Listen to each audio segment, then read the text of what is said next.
America is often described as the richest and most powerful nation in human history.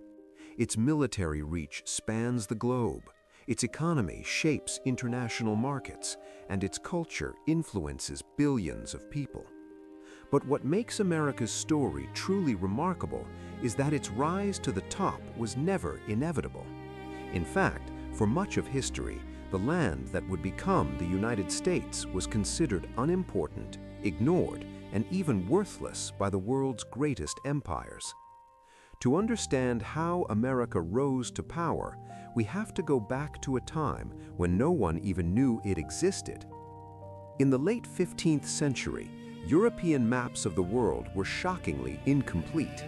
Asia, Europe, and Africa were known quantities, but what lay to the west of Europe was mostly blank ocean. Some legends spoke of distant islands. The Vikings had reached a land they called Vinland centuries earlier, but their knowledge never spread beyond northern Europe. No one realized they had stumbled upon an entirely new continent. Christopher Columbus was not trying to discover a new world.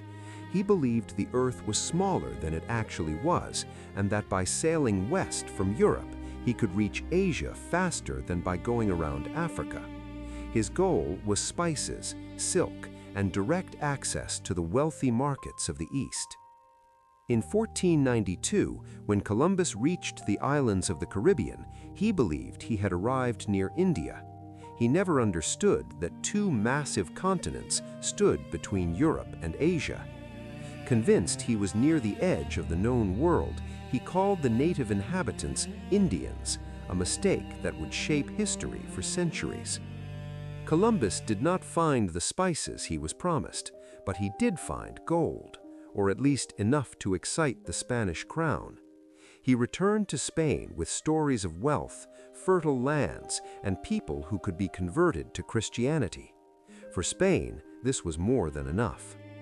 At nearly the same time, Portugal had succeeded where Columbus failed. Portuguese sailors discovered a sea route to Asia by sailing around the southern tip of Africa. This sparked competition between the two rising maritime powers. To avoid war, Spain and Portugal agreed to divide the non-Christian world between them with a single imaginary line drawn down the globe. Lands east of the line would belong to Portugal. Lands west of it would belong to Spain. This agreement shaped the fate of the Americas. Portugal focused on Asia and global trade. Spain focused on conquest.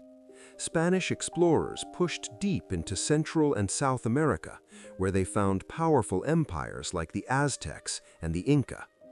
These regions were rich in gold, silver, and dense populations that could be taxed and controlled. Spain became unimaginably wealthy, shipping treasure across the Atlantic and building one of the largest empires the world had ever seen. North America, by contrast, offered no immediate riches. When Spanish expeditions reached what is now the southern United States in the 1500s, they found no gold empires, no vast cities, and no easy wealth. Disappointed, the Spanish largely ignored the region. This neglect turned out to be one of the most important accidents in history. England, France, and the Netherlands eventually turned their attention to North America, but even they were hesitant.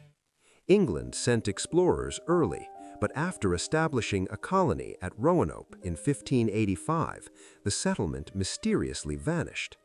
At the same time, England became locked in a costly war with Spain, delaying further attempts at colonization for nearly a century. When the English finally returned, they founded Jamestown in 1607. The early years were brutal. Disease, starvation, and conflict with native tribes nearly wiped the colony out. Survival was uncertain, and success was far from guaranteed. Then came a very different group of settlers. In 1620, the Pilgrims arrived in Plymouth seeking religious freedom. These were deeply devout Christians who believed society should be governed by strict moral rules. Gambling, alcohol abuse, and even celebrating Christmas were discouraged or outright banned. While their lifestyle was rigid, their belief in self-government and communal responsibility would leave a lasting mark on American political culture. Over time, more settlers arrived. Farmers, merchants, religious minorities, and fortune seekers crossed the Atlantic in growing numbers. By the early 1700s, the eastern coastline of North America was dotted by British colonies, each with its own character, but united by a shared identity that was slowly taking shape. While the British settled the coast, the French took a different approach. Rather than building large population centers, they claimed vast territories in the interior of the continent, stretching from Canada down the Mississippi River to the Gulf of Mexico. French traders built alliances with Native American tribes, relying on cooperation rather than mass settlement. By the mid-1700s, these competing empires were on a collision course. In 1754, fighting broke out over control of North America. The conflict became known as the French and Indian War, part of a much larger global struggle called the 7 Years' War. On one side were the French and their Native American allies. On the other were the British colonies, backed by the full power of the British Empire. The odds were uneven.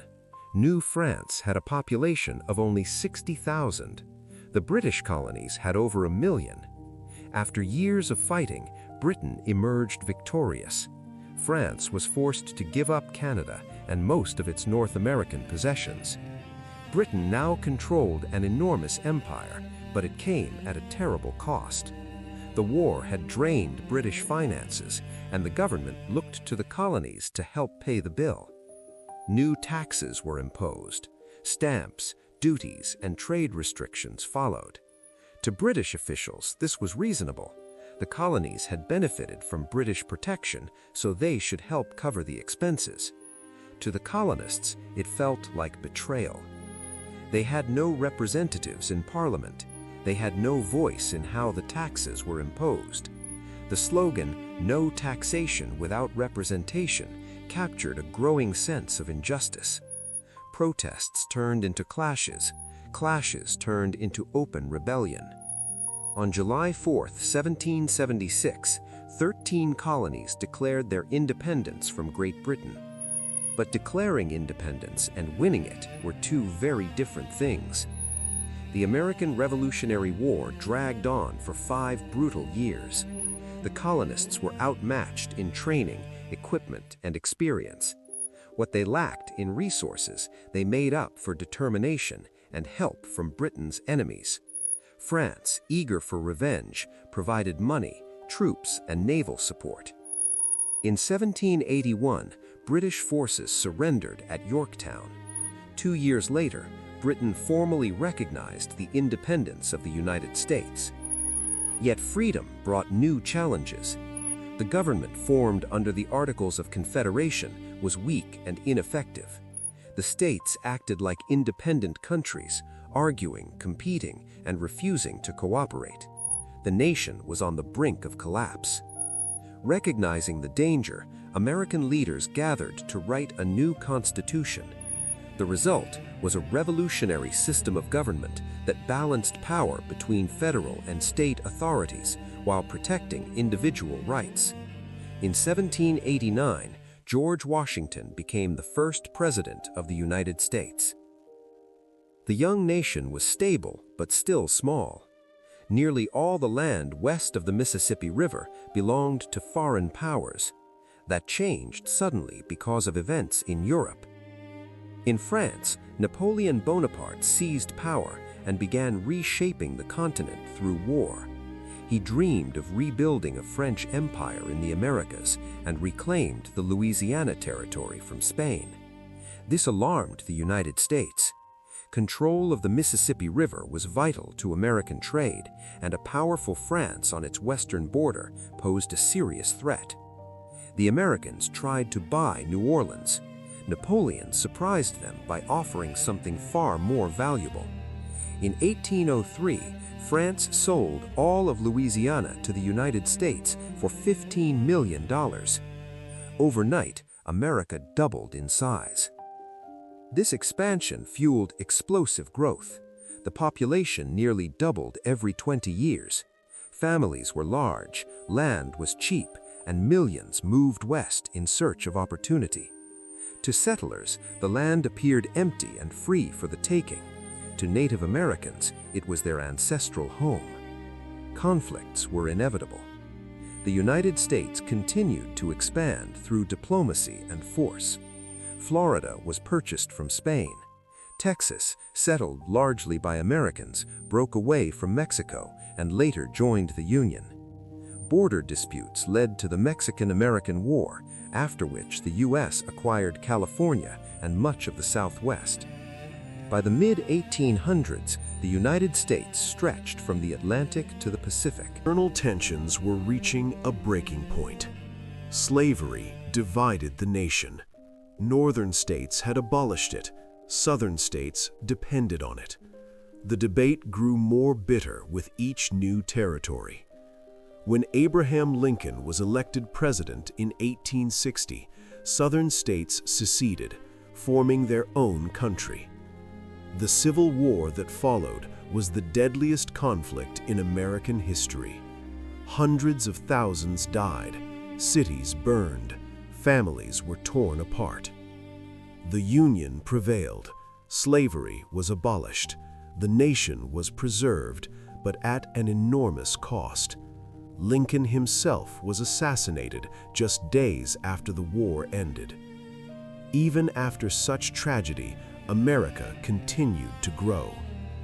The United States purchased Alaska from Russia in 1867 for $7 million, a deal many mocked at the time. Later discoveries of gold and oil would prove it to be a bargain. As the 19th century ended, America began looking beyond its borders. The Spanish-American War marked a turning point. The U.S. defeated Spain and gained overseas territories, signaling its arrival as a global power. The construction of the Panama Canal further cemented America's strategic influence, allowing its navy to move between oceans with ease. By the early 20th century, the transformation was complete. A land once ignored, dismissed, and underestimated had become one of the most powerful nations the world had ever known. Not because history favored it, but because of chance, conflict, ambition, and constant reinvention. America had risen as a global power, and World War I was about to change the world forever. If you want me to make more videos like this, please subscribe to let me know, and be sure to watch the next video right here. If you want to learn more about American history, I'll leave notes and clarifications in the description. Thank you.